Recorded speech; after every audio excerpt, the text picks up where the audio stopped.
Creeptastics. I'm Gina, and this is our next Meet the Creep event featuring Michael DeMeng. Yay! Woo! Yay. Michael is an artist and I don't know, how do you say it? Assemblage artist? Assemblage. Assemblage, okay. Assemblage. Basically taking a bunch of stuff, putting it together, painting Yeah, it. it's kind of like macaroni. Sculpturing it. Huh? Macaroni art, but Yeah. with rusty making things, something basically. out of nothing or making something out of other things. Yeah, And exactly. has also for many years done online classes and in-person classes and all kinds of good stuff. So we are here to just talk to him and learn more about what he does and talk about his next class offering that's coming up, and just all things creepy and artsy. All things creepy. Yeah. No, So I'm always down for that action. yeah. So yeah, you wanted to do this because you wanted to talk about Christmas, right? Oh yeah, I love Christmas. You're like, oh, it's September. Let's talk about Christmas. So, yeah, that's what I want to talk about. I want to talk about Christmas. Sometimes you have to be ahead of the game a little bit. So That's right. That's right. At least it's still creepy Christmas. That's true. That's true. Fine with me. Okay, good. As long as you're down with it. So, yep.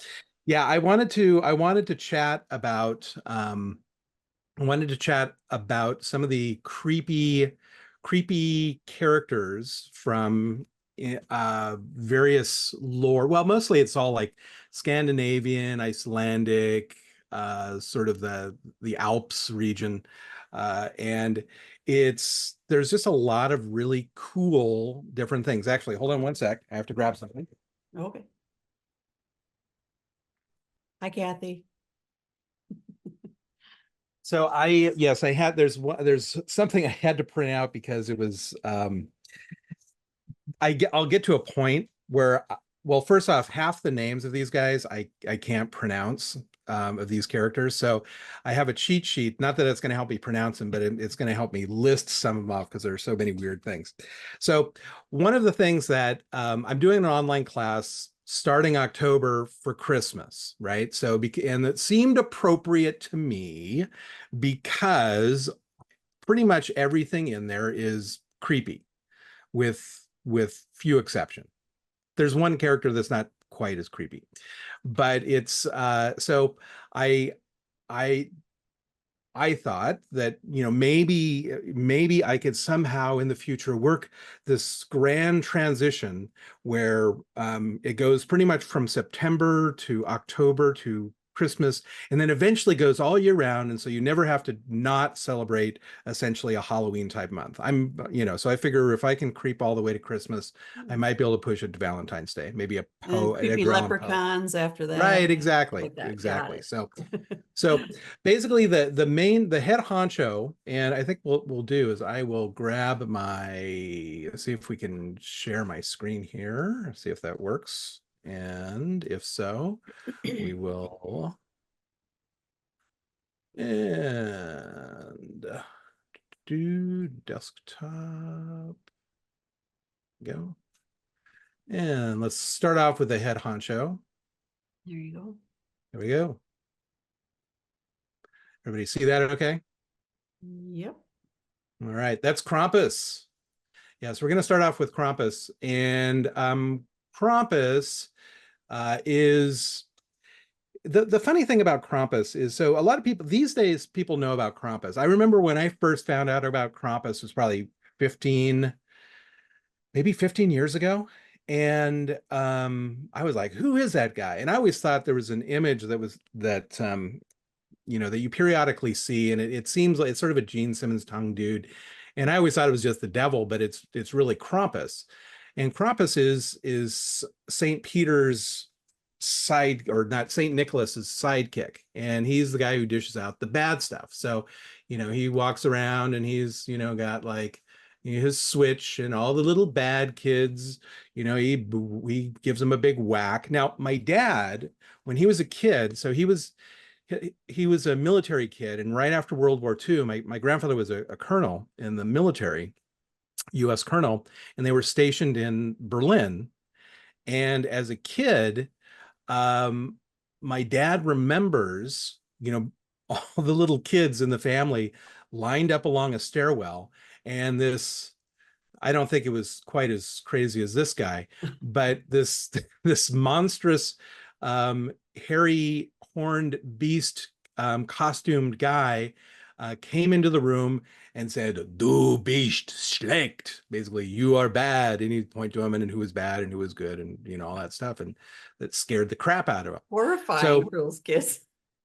yeah, I know exactly. And so Krampus was basically the guy who would hang out, would dish out all the bad stuff. Now, the thing with Krampus though is that he's he's a bad guy, but he's not a bad guy, and that he's kind of working for a good guy, but you don't want to mess with him, right? So you got like Saint Nick, and he's a nice guy. And I don't know, I always envisioned Krampus as being kind of like, if you think of the old Looney Tunes thing where you've got like uh who is it? Oh, it's Wile E. Coyote and the sheepdog, right? And so you've got like the two of them would go to work, and so the sheepdog would be like Saint Nick, and then Krampus would be like Wile E. Coyotes, and at the end of the day they check out and it's like, oh, see you later, whatever. And so and I would imagine Krampus and Saint Nick have drinks together. So in my land, one of the things, here's my Krampus. So I'll show you the whole kit and caboodle of everything we're gonna make. But yeah, so this is my Krampus character, and each of the characters are making out of different things. But yeah, so that's my Krampus. Now the next character, now Gina, interject if you have any questions Okay. as I move on. I'm just going to Anyone else also, if you have anything to add or ask, please feel free. I'm going to bring in, well, I'll show you mine first. Here's Frau Perkta. She's mean, man. I mean, she's like super mean. I mean, I don't even know, like, you can, with Krampus, he looks mean, but when you have a nickname that's called Belly Slitter, Ooh, yeah. that's Not a good that's name. right. It's not a good name. Belly Slitter is not like one of those things that is sort of endearing to, oh, look, Belly Slitter's coming to dinner. No, I mean, Belly Slitter's bad. And so what her deal is, she's kind of from the same region. But she basically is she's one of these people who gets really upset when things aren't done right for Christmas time. So in other words, in particular, she's really kind of she's really kind of got issue with bad sewing. And so she goes around and she checks the sewing, all the Christmas clothing and all this other stuff. She checks the sewing to make sure that all the sewing's done nicely and all the seams are properly. And and she's kind of a Baba Yaga-ish sort of character. But she checks all that stuff. And the thing with Frau Perkta, and she's definitely a Frau. I mean, when you hear the word Frau, I mean, I think Frau, right? So it's so her punishment with her slitting of the bellies is she takes the bad sewing people, cuts them open, yanks out their innards, and then stuffs their innards with garbage, and then sews them back up again. So so moral of the story is, do your sewing nicely. Just for an uneven hem or something. They really right, exactly. I mean, right. I mean, yeah, she's bad news. I mean, I don't know. I think of all the characters that that we're making in the class, and I'm going to list some characters that we're not making on screen, but I always, with all my classes, I encourage people to sort of go off grid and make whatever they want to make, but related to the topic. But I think she's the most severe. I mean, she's the most villainous of characters, I would say. I mean, just I had not heard of her or any of these other ones. I mean, I heard Krampus, yes, but not the other ones. Yeah, Frau Yeah, Perkta, man. Yeah. So she's let's go wow. to some of her buddies though. The Perk 10. I mean, it sounds like a backup band, right? Um, Now this is not accurate. So I mean, this is what we're making. I decided to give the Perkton a coal delivery truck. Now, one thing I will say as a disclaimer, that's not exactly what the Perkton would do. The Perkton are not villainous like their buddy the Frau. Believe it or not, they pretty much look exactly like Krampuses, but there's a bunch of them. And the thing about the Perkton is that the way to think about them is they're like gargoyles. So what they are there for is to ward off bad spirits, evil things. So when they roll into town with Frau Perkta, who's busy doing her bit of nastiness, they're actually there to scare off winter and the harshness of winter. Now, and there's actually, if you go to Germany, they do have Krampus runs or Krampus parades, but they also have Perkten, I think it's Perktenlaufen, which is Perkten runs, basically, Perkten parades. And the thing about those is that um, they're not the same thing. They're on different days. They look really similar. You'll have a whole cast of characters that look the same because the Krampus and the Perkton look really, really alike. Except there's one thing that often, like if you look down to the lower right end of the screen, you'll see these nice little maidens dancing around the bonfire with these Perkton. Well, there's actually two types of Perkten. There's basically, I'm not going to say it in German, the sort of the pretty Perkten, and then there's the ugly Perkten. And the pretty Perkten are, sort of angelic little characters, and they do nice little things and give gifts, whereas the other Perkten are busy scaring off the bad things of winter. So so yeah. So if you go to like Austria, this time of year, you might run across parade and you might run across a Perchtenlauf and not a Krampusnacht Mm. thing. So the reason I say Perchten wouldn't be delivering coal is they're not really dishing out punishment. They're busy scaring off bad things. I'm sticking with it though. We're going to make a Perchten coal delivery truck in the class. So this guy's basically he needs more money. He's an Uber driver to make a little extra cash. So that's his deal. Okay, so one of the people that I don't have as a list of characters, but she's pretty cool, is this is Icelandic. This is Grilla, not like gorilla, but Grilla, and Gry, I think LLA. Mm. And she's basically a big ogre, lives in a cave, and she doesn't like naughty children, and she pretty much eats them. I mean, it's not pretty much. I mean, she does. She eats them. That's what she does. And she's just a big mean ogre who doesn't like naughty kids.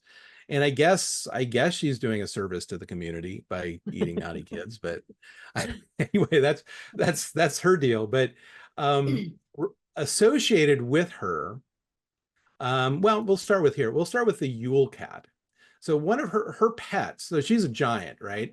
So she has a giant cat called the Yule cat.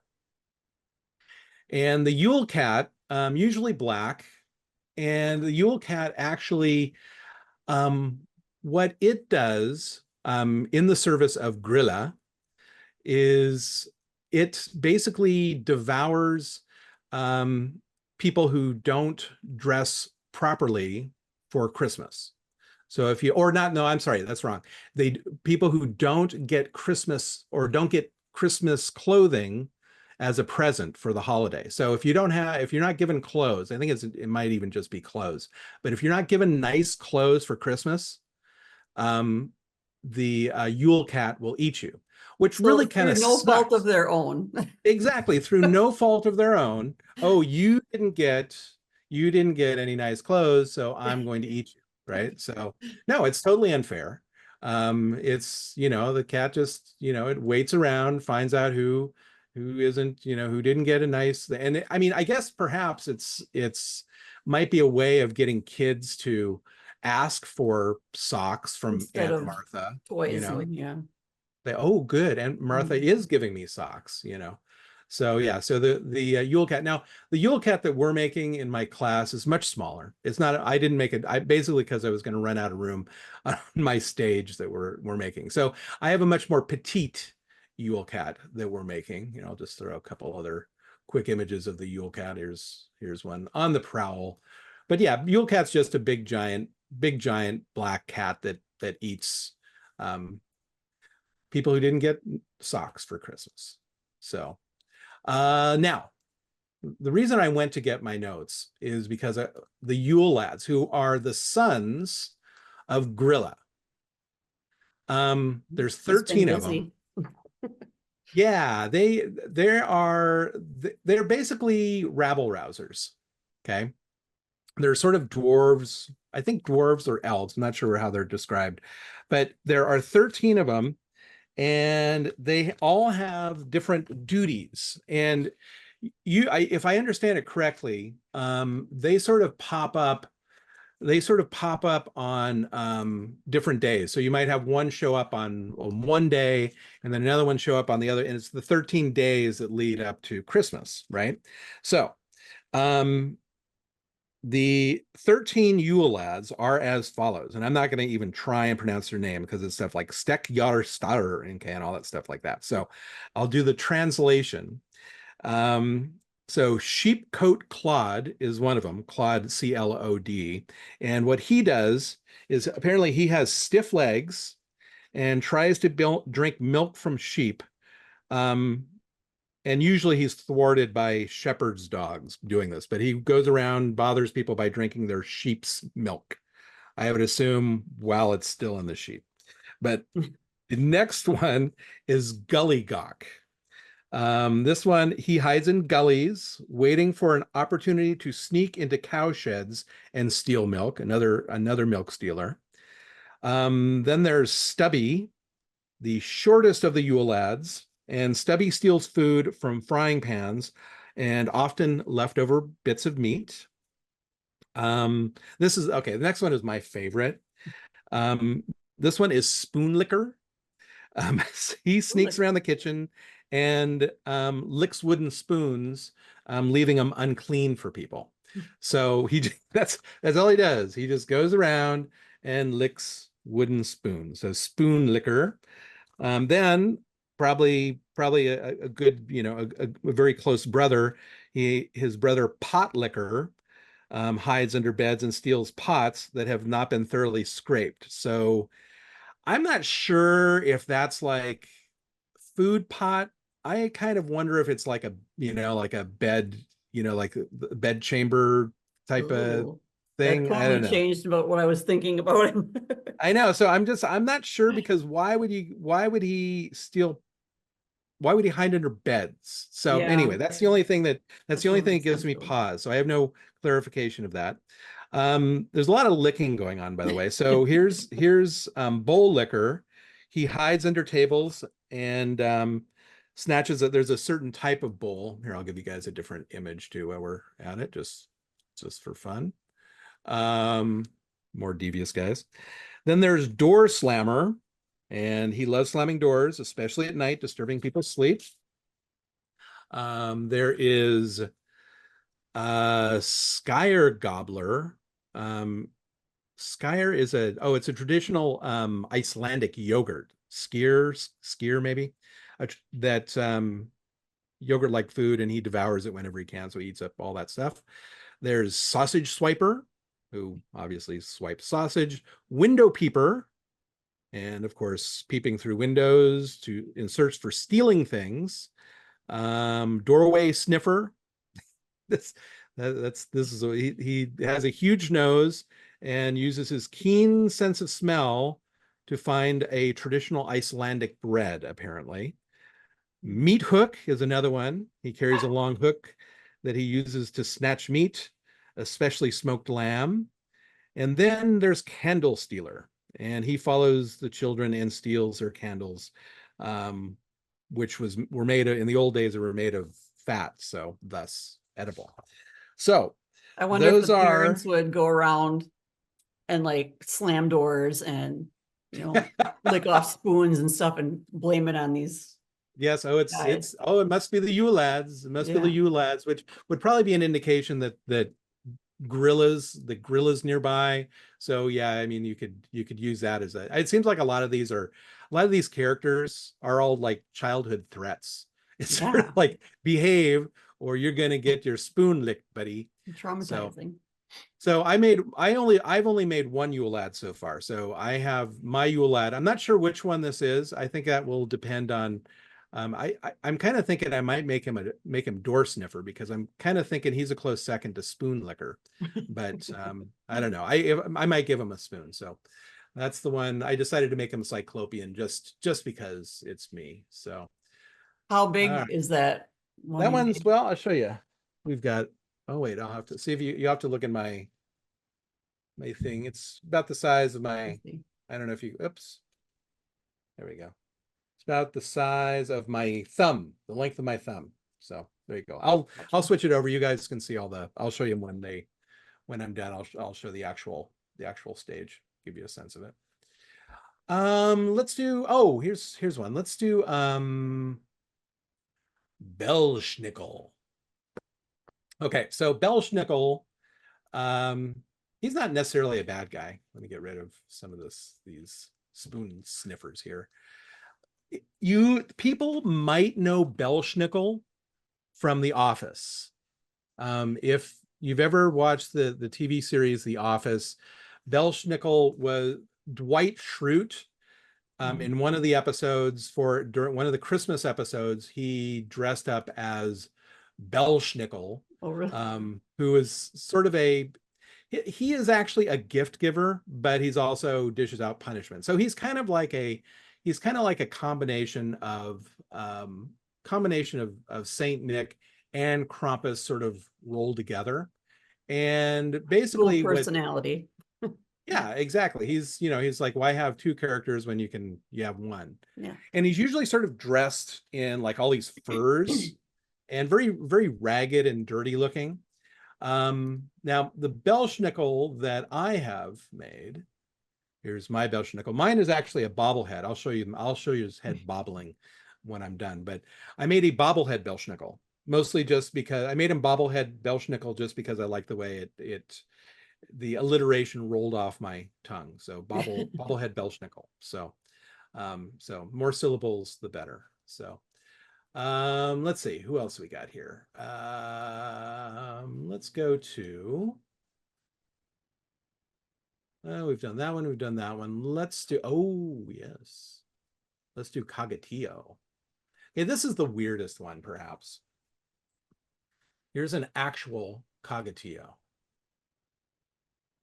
Okay, it is not a nefarious character. It actually is a character of endearment, but this is the poop log. This is from Catalonia. So if you lived in like Barcelona and that part of Spain, by your hearth, you might have a big log like this. And often you would have a blanket over the back, and kids would, well, here's a picture of a kid feeding it all week up until, or all couple weeks up until Christmas. Kids would feed the log. They'd give it like fruits and vegetables and things like that. And then on Christmas Eve, or maybe it's Christmas Day, I can't remember which, on Christmas Day, they whack the crap out of it. They get these big sticks and they sing a song, Cogatillo, na na na na na, Cogatillo, and they whack it. And then out of its butt comes candy and nougat, like these nougat things. And they do that, and it's apparently delicious. But yeah, they've got like Cogatillo. I mean, almost looks like a piñata Yeah. But yeah, this is the poop log is a crazy tradition. I found out about it um probably about 9 years ago when somebody said, "Oh, I want to commission you to make my husband a poop log." And I'm like, "What are you talking about?" And so I I uh, this is a less traditional poop log, but yes, but I said okay. And so I had like a little spot where Tootsie Rolls would come out its butt. But yeah, it's Were these traditional like all other parts of Europe too, or just no, as far as I where it know, was? it's only the Catalan people Mm, who celebrate this. So not even all the rest of Spain. It's just that region of Spain mm, that they whack its butt, which you feed it and it's going to eat and it's going to give you stuff. And it spits out candy until it spits out a salty herring. So, and I guess that basically is like, oh, it's time for dinner or something like that. It's enough fun and games. We got stuff to do. mm. So yeah, Cogatillo. So Very interesting. I made mine for the class is a little more, I decided since I was really dealing with villainy, I made mine a little more villainous looking. Mhm. Perhaps mine had been beaten one too many times. It's like enough's enough. I've had a long day. That's it. So I made sort of a gruff Cogatillo. So all right, let's see what else we got in our what else we have in our cast of characters. All right, so there's a couple of characters. I'll show some of the other characters who are not traditional also, but I did want to show a few. Let me get rid of Cogatillo stuff here. This is Mary Lloyd. Um, and this is from the UK. Well, it's Welsh is this tradition. And it's basically sort of like a hobby horse character that wanders around, um, sort of a caroler, and it wanders around the neighborhoods. And I don't really know the backstory of it. All I know is that it's sort of something that's picking up steam again, but sort of somebody hiding beneath this sort of horse skull will wander around the neighborhood and they will basically challenge people to sort of a caroling duel. And so the people, and they won't leave until you feed them. So these Mary Lloyds go around, and when they finally get fed by the house that they stop by or drink or whatever, then they finally leave. So that's Mary Lloyd. So Hmm. that's Never heard of that that. is what's that? I never heard of that one for sure. Well, I think it's it'd be funny because like hilarious though, watching these horse skulls like singing carols against each other. well, and that's what's bizarre is like it's only been within the last, I think my understanding has been like the last 5 years or so, 10 years that Oh, it's starting to pick up steam again, which is not unlike sort of like Krampus, right? Krampus mm, now, you're seeing Krampus runs all over the place now, and it's just kind of, it's kind of a weird thing. I've yet to see the the poop log move into American culture, but yeah. you never know. All right, I so heard, I thought go ahead. I was going to say, I heard something really interesting about the Mary Lloyd thing on a podcast I was listening to last night. It just happened to come up in my feed, but that tradition actually led to how we celebrate Halloween now. Because think about it, you're going and asking for treats, and you're not going to go away Oh until yeah. yeah. But it morphed like seasonally. It went from Christmas, it moved backwards to like Thanksgiving time, and then eventually it kind of got adopted, and kind of it's these like holidays kind of evolve and melt into each other. And so apparently, although like Welsh and UK immigrants that came over to the US, that's what happened in like the early to mid 20th century. So I thought it was fascinating. That is really interesting, Chris, because I mean it totally makes sense because a lot of these holidays are so wrapped up. Really, they're really wrapped up into the coming of the winter months, and it's Yeah. old, and even the Christmas holiday is really tied into pagan traditions, and it's really about like, winter sucks, and we gotta stop, we gotta sort of make it through, and so it makes more sense that it's tied together than not tied together actually. And Yeah. there's when I was in Hungary, um I came across the and I'm just drawing a blank on the name. Buco Delos, something Busos. I listened to Busos. your podcast about Yeah, that. yeah, yeah. Yeah, exactly. The Busos Devils. And yeah, those were the same thing, but more in February, because I'd see all these masks, sitting, and I go, oh, this is Krampus. And the storekeepers, in Hungary was like, in Budapest was like, no, no, no, no, these are the Busos Devils. And that was to scare winter away, to bring spring back. And it sort of reminded me of the Perkton because of that, because I was thinking, well, when I was doing research for the Perkton, it sort of made sense that, you know, that the Perkton are doing it sort of more in the holiday season of warding off winter and ills and starvation and all this other stuff. And the Buso Devils are doing it later in the year. So yeah, I thought that was interesting. Well, that's good. Thanks, Chris. That's really interesting. It makes perfect sense to me though. So Absolutely. Yeah. One quick thing I think I just yeah. remembered that had something to do with when FDR, like when they codified Thanksgiving being a holiday, I think like it forced them to move that tradition back further. So that's kind of where, like, apparently that's when I guess kids didn't really start going out and trick or treating until like the late 40s or 50s. And we think it's been around forever, but that's kind of when it started to be more of a, put on the mask and ask for candy at that time of year. So really interesting. I always love when just the root and the source of all these things, and Hmm. how often vague it is. There's like a Hmm. strange veil that sort of goes through it, there's sometimes it jumps from one place to another, and then it's at the same time it's like uh you look deep enough, often you'll find some weird connection. But you know so some of the other characters that are on the list of characters, these are in no way, shape, or form in any well, I don't know, maybe the gingerbread man is sort of in a in its own thing, but these are, as far as I know, not part of any holiday tradition of ancient times. But I decided to make a few characters that were just kind of unusual. So I have Frostbite the Snowman being one of them. um, and by the way, if you want to laugh your ass off, at least I do. I'm one of those people who laugh at, like, when somebody scares somebody, a good solid scare, is always great for me. So there's Scary the Snowman.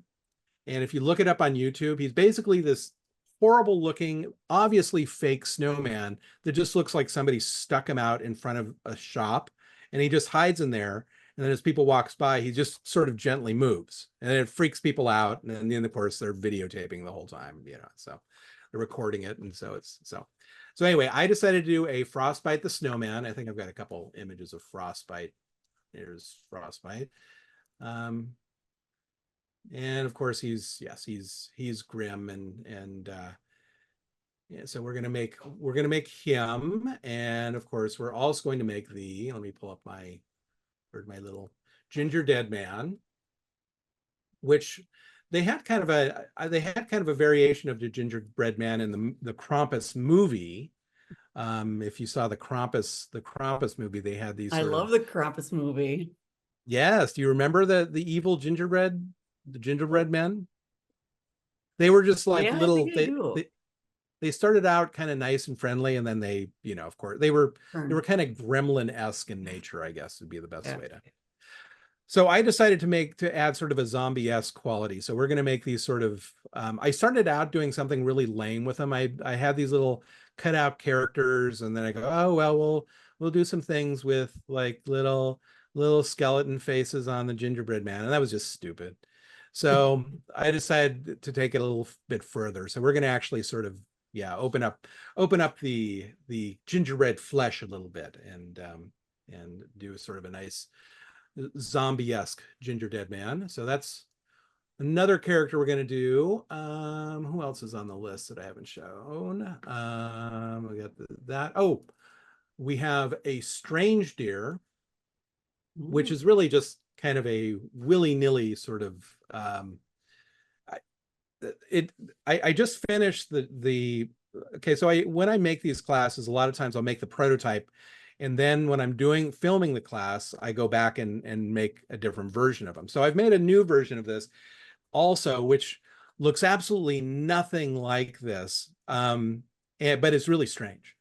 So it's my other strange deer is actually sort of a unicorn. So just to let people know, but I decided to go with the anglerfish. I figured if I was going to have a Krampus themed strange deer, it seemed like, you know, having a anglerfish light for his Rudolphiness. So would be his thing.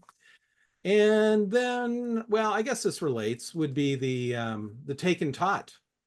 We're going to make some taken tots. So because, you know, one of the things Krampus does is if you're really bad, he whisks you away and takes you to the underworld and locks you up and puts you in a little cage. So we're gonna make some little taken tots. So, and I just like saying taken tots. So it's my happy thing. So and then let's see. I guess that's the whole, let me show you the whole group together, and then I'll show you the actual thing. Switch back and I'll show you the whole thing in person. So So the class is going to be including all of these. Yeah, so basically I'll show you, I'll end to stop share, and I should be back. And actually what I might try and do is, I think I have to get rid of my background maybe. Okay. I think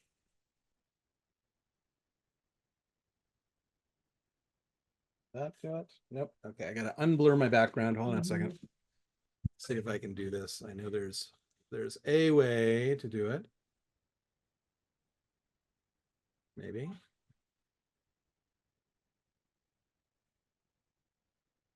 Okay, let's not blur anymore.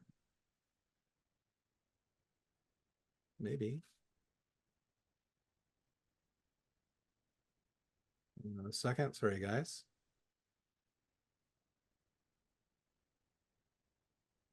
Well, maybe I won't be able to not blur it. There should be a way I should be able to stop the blur.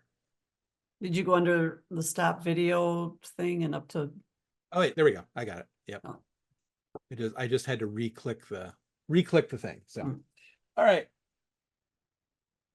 Move my microphone. So the other thing we're going to make is the stage. Oh.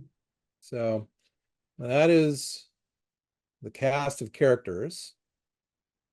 And one of the reasons, obviously, that I decided to start this in October 4th to be specific, is I needed people to have enough time to get these ready for Christmas if they decided to make all of them. So so that was kind of the reasoning for it, because with all my online classes, I always run a critique for anybody who wants to be part of it on Zoom. And so one of the things that I wanted to make sure people had time to be able to do stuff, get as many as they possibly wanted to. So, but yeah. So then with this class, so do you have a list of things people need to have to use, or do they just use whatever they want? Yeah, pretty much. With each character, what I try and do just for fun, and it's not necessary, but for fun with this class, what I've tried to do is have it so we're using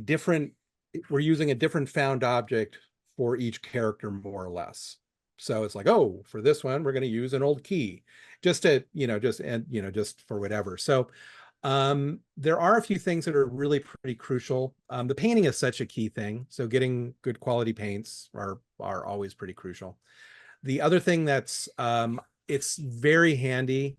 It could be done without it, but I just try and encourage people to bite the bullet and not be afraid of Dremels, because Dremels are the best friend you can ever have as an artist if you're doing anything sculptural. Do you use one, Gina? I don't. Why not? Halloween stuff, you could be chopping things up left and right. Yeah, I mean, I'd love to get one. No, you need one. And it's so easy to use. Once you use it, you'll be like, why the hell did I never have a Dremel? But anyway, you can buy them so cheap now. But and mostly the reason a Dremel is kind of handy is just because you can just chop things. It's like, oh, I need to cut the head off this little Barbie doll. Okay, boom, 3 seconds later, you've done it. So that's the big thing. Just saves time of using X-Acto knives and other stuff. So are you using clay on these too? Yeah, so the clay is probably one of the biggest things because like let's see what I got here. So like a lot of the stuff. So oops, I dropped candy out of his butt. But the like the poop log, for instance, it just started as, this is gonna start as either a like an old bottle, something that has a hollow opening in it. But really it's, really all the nice texture and stuff.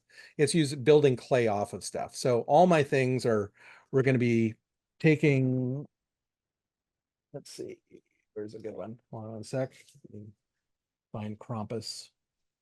So Krampus, we're using old paintbrushes and then toy parts or toy basically toy bodies and using clay and then modifying them into things. So yeah, so that's kind of so yeah, the clay, the Avies clay is what we're using, and that's the stuff that I love. It's the 2-part clay. Take one part, mix it, and then within 3 hours it's dry. Oh, So you don't have to bake it or anything? nope, don't have to bake it because, and that's the reason it's kick ass is because you wouldn't want to be putting all this plastic in your oven. So, Mhm. if you have plastic or metal or whatever. So it's yeah, you mix it together and it cures and it's non-toxic and it's water soluble for the first 45 minutes. It's the bestest. It's the What's bestest. this? I've just been hearing lately about foam clay. Do you know what that is? Well, is it a foam clay? So is it a lightweight clay? I offhand I'm not familiar with it. I'm just guessing what Yeah, it I might. don't know.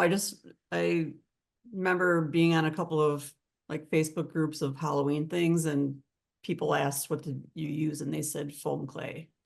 So I don't Well, know it what it could looks be. like. I'm guessing like if it's it makes sense if it'd be for like cosplay, where it could be something that's very light. Yes. Is that what it is, Chris? Yeah, It says I've a used it, lightweight. although I probably should have watched a video on like how to use it. It does air dry and it is, like you said, very, very lightweight. I think people use it as like an under like a base and then they mold other air dry clay over it, the other like cost clay type stuff that dries. Right. Yeah, as long as it doesn't have to be, yeah, I know it doesn't have to be baked. Actually, my son was doing an art project and he tried baking it and it cracked his thing. So yeah, it's definitely not supposed to be going in So the oven or is anything it like when that. is it something that's sprayed on then, or is it like No, it comes in a bucket. I've actually got an unopened bucket like 10 feet from me, but like, yeah, it comes in a bucket, usually about the size of like a softball. And yeah, you just tear off pieces of it and you can oh, I shape see. it. It's just not, it's nowhere near what you're going to get with like avies or whatever, because you're not Yeah. able to shape it as finely detailed. It's not going to be about fine details, I But don't it's think. like you say though, as a filler, it would be, Yeah, I think it's yeah. So good. basically you're just trying to fill up a space, keep it light, do all your Yeah, detail stuff with something, that's finer. That makes perfect sense. I think that's right. Yep. Yeah. Because I know a lot of that, there's a lot of that cosplay stuff is really, I mean, most of it is actually designed to be really, really light. And so it's, I think these Yep. were more like outdoor Halloween things, like bigger, right. Mm. things. So that makes sense. They'd want to keep them a little bit lighter.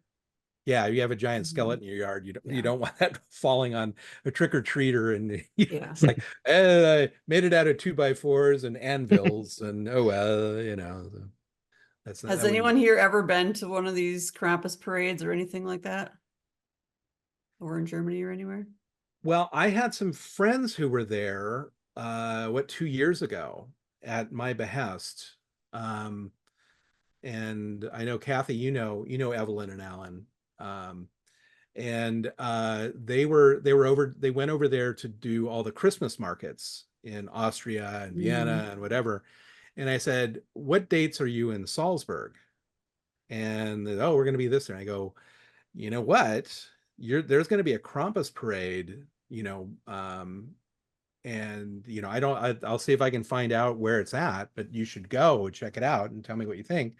And so they went and they said it was the most fun of their whole trip, actually. They said it Really? was just, they had some videos of it. It just looked like a lot of fun. Kids, you think of like crying kids. Yeah, I mean, other than like the periodic fright and the kid go, "Ah," but Yeah. other than that, it's just a bunch of big, great costumes. I mean, Yeah. the I've seen more, some videos, but yeah, it looks yeah, amazing. every year it just gets crazier because of all the high tech. cosplay sort of stuff that's available now. So yeah, so that's one of the things that I'd love to try and run is I tried it a few years back, but it just didn't do it. But trying to run a workshop over there during Krampusnacht, I think would be a lot of fun. So Yeah, just to go Deb to gives those the thumbs up. Christmas markets would be amazing. Yeah, and that's what I would love to do is try and weave it in together. I mean, Mhm. one of the things I'm looking at doing more often now with not all of my away retreats, but I'm looking at maybe doing some retreats where it's sort of more of an idea and thing gathering class where like we're not necessarily going over there to make things, but we're going over there to plan things. So, sort of if you go to places, you see things, and we have sort of a meeting area where people sort of work out some ideas of things they want to do when they get home, but then just go around and get inspired by the place. And there's a few locations I think that would work really well in, and I think Prague would be one of them, and I think Salzburg for Krampusnacht I think would be another one that would actually kind of be a good location for that. So You have to bring an extra suitcase for sure. I know, exactly. Well, I know. I mean, everybody taking my workshops has to do that anyway if we're making something. So Yeah. this way, they're just bringing it back with them in a different way. So yeah. I can't imagine what your like studio area looks like as far as what you have for stuff. Or It's you not as just bad as it have, used to is it be. like an organized mess or what Oh, is it? frig no. It's like, no, I mean, it's but I have a lot less stuff than I used to, and that's just because I'm not a traditional hoarder. Like I know what I'm going to use and what I'm not going to use. It's sort of like after a while, it's like, this has to go. This is just stupid. I need to get rid of it. And I don't like, ooh, they can't. Ooh, this is, it's. I need to make room I'll for never new. find a piece of styrofoam again. Right. Yeah. No, that stuff is just, I was like, no, I can throw stuff away. When I moved from Missoula, Montana to Vancouver, um, Andrea was helping me pack up my studio there, and I had a really big studio. And I had all this stuff, and I'm like, no, I am not taking this cross-border dump or giveaway, whatever. It was just sort of this thing. She's like, you're not going to take these?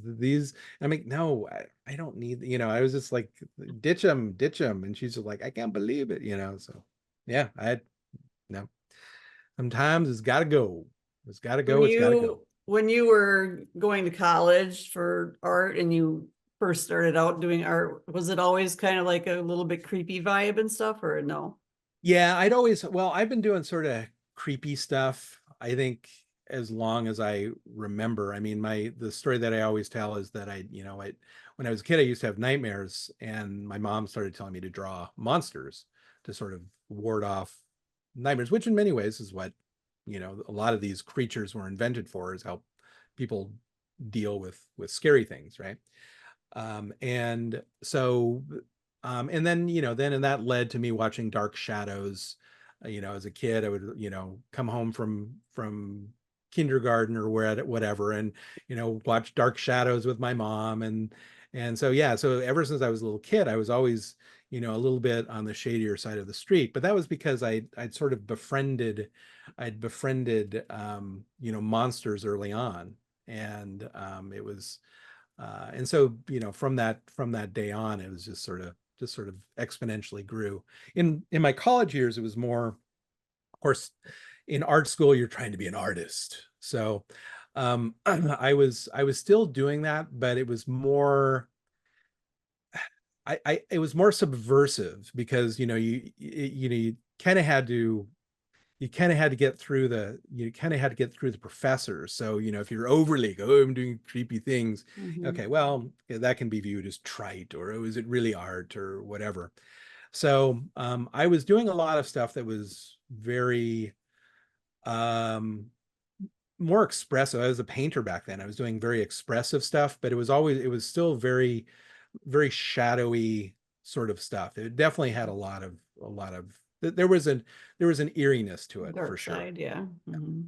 Yeah. Even the abstract stuff I was doing, it was very eerie. So I was just listening today to your podcast where you talked about art versus crafting. Mm. Very interesting. I've kind of thought about that myself over the years, trying to decide, am I just a crafter?